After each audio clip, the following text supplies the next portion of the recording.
சென்னை என்ன பேரு ஊரை சுத்தி ஓடுதையா கூவாறு சிங்காரமா ஊரு இது சென்னை என்ன பேரு ஊரை சுத்தி ஓடுதையா கூவாறு தொட்டாலும் கைமானக்கும் தொட்ட இடம் பூமணக்கும் கூவம் ஒன்று பேரு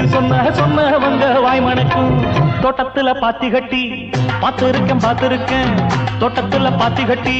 பார்த்திருக்கேன் சொத்துக்குள்ள பாத்திய கட்டுற பட்டணமே கொஞ்சம் கட்டியாக இல்லாட்டி மனசு கெட்டுடுமே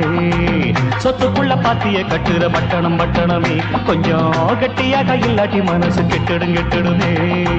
தோட்டத்துல பாத்தி கட்டி பார்த்திருக்கேன் தோட்டத்துல பாத்தி கட்டி பார்த்திருக்கேன்